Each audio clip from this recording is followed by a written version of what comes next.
T'as été beaucoup trop loin cette fois, t'as été beaucoup trop loin. Tu m'as fait péter un câble. Je vais te faire regretter chaque mot qui est sorti de ta bouche.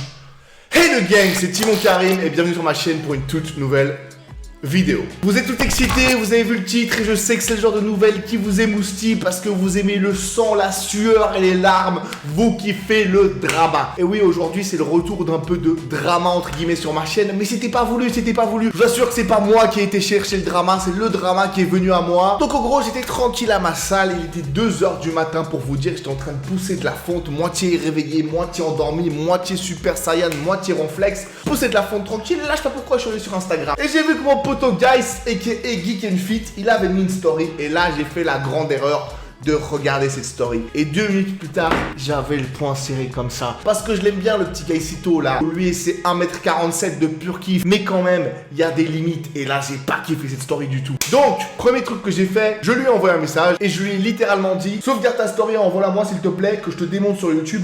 Merci. Tout en politesse. Donc oui, je vais le démonter, on va être clair. Mais pour ceux qui étaient partis pour un drama, du sang et tout, désolé pour vous. Guys, c'est un poteau. Je vais pas trop l'esquinter. Mais je vais quand même l'esquinter un peu. Donc j'ai enregistré sa story, je vais vous mettre des passages ici et vous dire pourquoi j'ai pas kiffé. Comme vous le voyez, il avait mis un sondage le jour d'avant qui disait: les stéroïdes sont-ils dangereux pour la santé? Oui, non, les risques sont limités, ça dépend pour qui. Et 83% des gens ont voté oui. Et donc il a répondu à ce sondage par ça.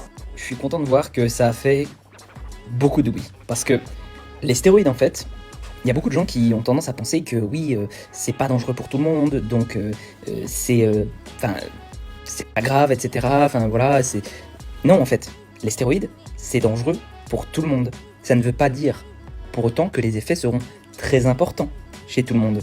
Mais oui, on a trouvé des effets délétères des stéroïdes, même à petite dose. En fait, non mon ref, c'est pas dangereux pour tout le monde. Et déjà, ta manière de parler de stéroïdes de manière trop générale, j'aime pas ça. Je sais que ça clique plus facilement sur une vidéo quand tu mets stéroïdes que Décadurabolin ou Anavar ou Nandrolone. Et les stéroïdes, comme j'essaie d'ailleurs de vous le faire comprendre dans ma série Steroid Series, allez checker la playlist Steroid Series sur ma chaîne. Que je le répète, j'ai commencé pas pour faire peur ni pour promouvoir, mais pour donner des informations claires et transparentes sur ce que sont les stéroïdes. Et donc dans chaque épisode, je vous explique un produit différent et tout ce qui va avec, les effets secondaires, les effets positifs, comment l'utiliser, à quoi faire attention, le prix, etc. Pourquoi pratiquement tout le feed game français parle de stéroïdes comme s'il y avait un seul produit qui s'appelait stéroïdes et tu te piquais une fois et tu prenais 40 kilos. Alors comme je dis toujours, il y a des dizaines et des centaines de produits et des milliers de types de cures différents. Donc dire que tous les stéroïdes sont dangereux, ça serait comme dire en fait que toutes les voitures vont vite. En fait non,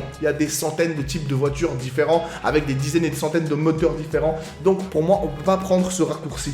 Si ça vous intéresse, je vous laisse aller voir la série Steroid Series.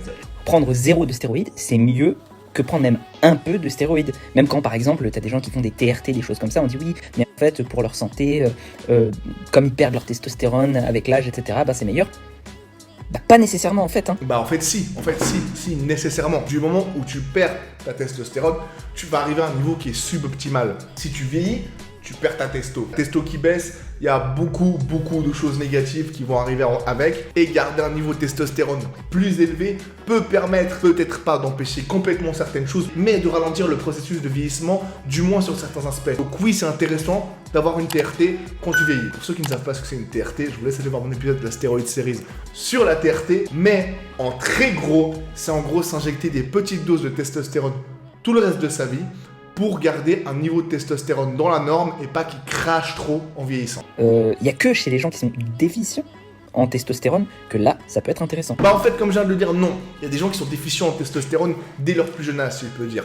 Il y a ce qu'on appelle des hypogonadismes de type primaire ou secondaire, sauf erreur, qui sont des maladies, des problèmes médicaux qui font que votre taux de testostérone va être trop bas. Et là, c'est intéressant de se supplémenter en testostérone pour garder un niveau de testostérone dans la norme. Mais quand on vieillit, notre taux de testostérone va baisser, mais c'est pas parce que c'est normal que ça baisse en vieillissant que ça veut dire que c'est forcément bien. Parce que je veux dire, dans ce cas-là, tout ce qui est naturel et qui arrive naturellement n'est pas forcément bien. Les maladies, l'atrophie musculaire en vieillissant, l'ostéoporose, enfin toutes ces choses qui arrivent, ça arrive naturellement et c'est pas forcément bien. Je veux dire, avoir ta peau qui devient toute fripée avec l'âge, c'est pas bien. Avoir tes cheveux qui tombent, c'est pas bien. Donc la testostérone, elle va pas faire quelque chose de magique pour tout ça. En fait, pouvoir vivre plus longtemps et vivre mieux, c'est un peu le but de l'homme. Je veux dire, il y a 300 ans, il y a 500 ans, on vivait pas jusqu'à 90 piges. On vivait 2-3 fois moins. Donc ça, c'est aussi les progrès scientifiques qui font ça. Et pour moi, la TRT est l'un de ces progrès scientifiques dont il faut profiter. Et d'ailleurs, pour ceux qui ne le savent pas, aux États-Unis, c'est quelque chose de très répandu, peut-être trop répandu parce que c'est devenu presque marketing. Mais au moins là-bas, c'est facile d'avoir une TRT, d'avoir des médecins compétents qui t'en donnent. Alors que dans la plupart des pays européens, c'est encore quelque chose de tabou que les médecins connaissent très peu et ne maîtrisent pas du tout. Pourquoi on essaye de trouver, par exemple, des nouvelles choses pour faire de l'hypertrophie chez des personnes qui vont avoir tendance à avoir des cancers, des choses comme ça. En fait, quand il y a cancer, en règle générale, on perd beaucoup de notre masse musculaire. Et ben, on essaie de trouver d'autres molécules. Alors, on sait que les stéroïdes anabolisants, ça fonctionne très bien pour ça. Tout simplement parce que il y a vraiment beaucoup de points négatifs. Je vais en citer quelques-uns parce que c'est peut-être pas forcément hyper évident. Alors bien sûr je vais réagir à ces points négatifs ou pas ces points négatifs, mais je rappelle qu'à chaque fois qu'on parle de l'industrie pharmaceutique, il faut mettre des guillemets, il faut mettre un astérix et se rappeler que malheureusement, j'ai eu peut-être 14-15 ans quand je me suis rendu compte de ça. Je suis sorti dans mon monde de bisounours, petite parenthèse, où je pensais que les médicaments c'était fait pour soigner les gens, alors que non, avant tout les médicaments, comme tout autre business, c'est fait pour faire de l'argent. Déjà, on a un déclin cognitif sur certains aspects. Voilà, les stéroïdes, on a des récepteurs dans notre cerveau et on a un déclin cognitif sur certains aspects.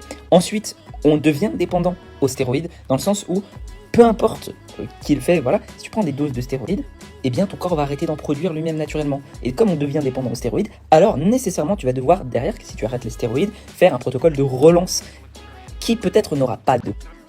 Oui, il y aura des effets négatifs parce que si tu es obligé de faire un programme de relance, ou en tout cas si tu as une période durant laquelle tu ne produis plus de testostérone, nécessairement tu vas avoir des effets négatifs. Tu vas être déprimé, etc. Et donc, on parle pas d'un effet négatif long terme, mais oui, il va y avoir un effet négatif. En fait, là, je suis pas d'accord avec lui. Enfin, sa manière de réfléchir, elle est pas logique. Parce que si tu prends des stéroïdes, c'est pour avoir un effet positif. Donc, si après, il y a un effet négatif, entre guillemets, tu dois t'y attendre.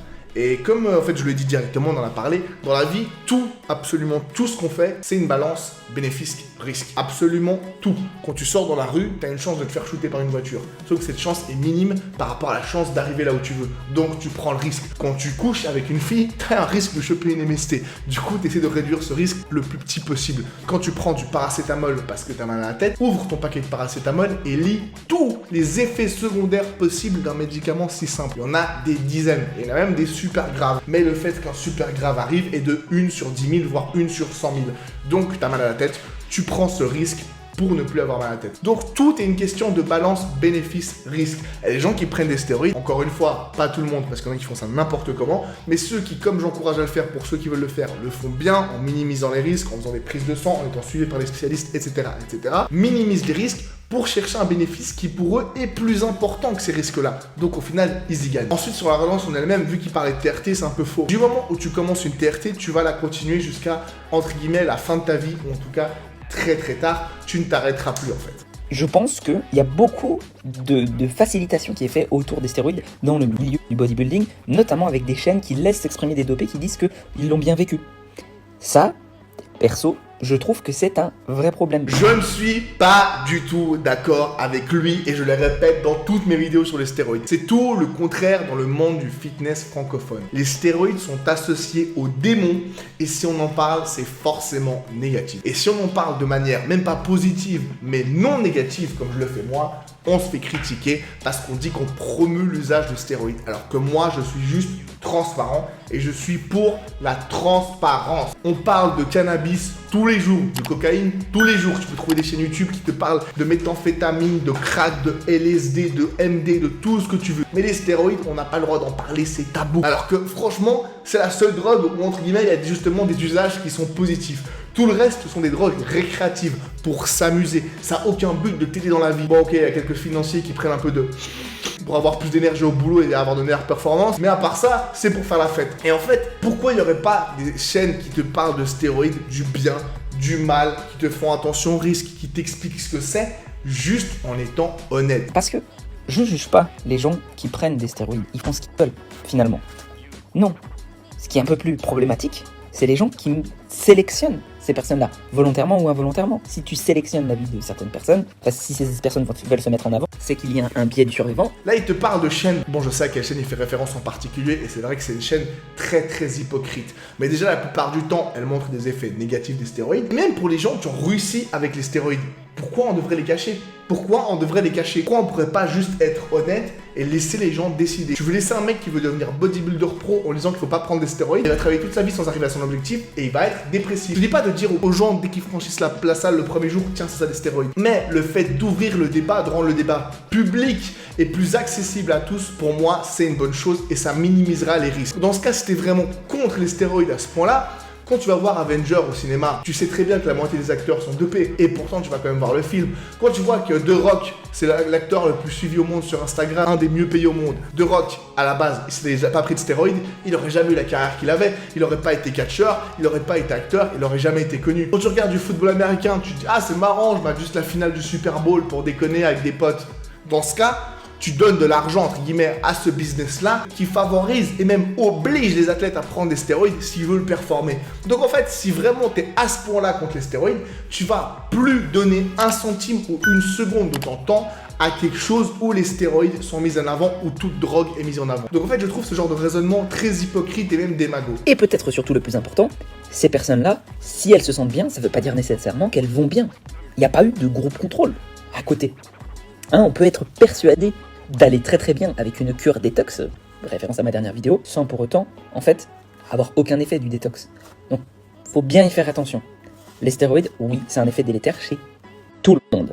Pas forcément aussi important, mais chez tout le monde. Et pour finir, justement, il dit qu'il n'y a pas de groupe contrôle, il n'y a pas de tests qui ont été faits sur les stéroïdes et tout. Non, il y a des tests qui ont été faits sur la baisse de testostérone dans le temps. Et on voit très bien que la baisse de testostérone a beaucoup d'effets négatifs. Tu parles de relance, tu parles du fait que quand tu arrêteras ta cure et tu voudras faire une relance, ta testostérone sera très basse et donc tu auras plein d'effets négatifs. Et ben imagine ça sur le long terme. Pourquoi on devrait vivre en étant moins bien si on peut vivre en étant mieux, en ayant ça de risque et ça de bénéfices, ça plus d'énergie, tu te sens mieux dans ta peau, tu auras une meilleure rétention musculaire en vieillissant, tu vas avoir plus de facilité à te déplacer, plus d'énergie pour faire des activités. Donc franchement, il faut arrêter de diaboliser les stéroïdes. Et tu dis qu'il n'y a pas de groupe contrôle, encore une fois, d'où le fait d'ouvrir les débats. Parce que là, tu parles en fait d'un cercle vicieux. Il n'y a pas de groupe contrôle, donc on fait pas confiance aux stéroïdes, donc il n'y aura pas de recherche sur les stéroïdes, donc il n'y aura pas de groupe contrôle. C'est le serpent qui se mord la queue. Tandis que si on ouvre le débat sur les stéroïdes et on permet aux grands laboratoires d'analyser ça, de faire des recherches scientifiques de plus en plus poussées,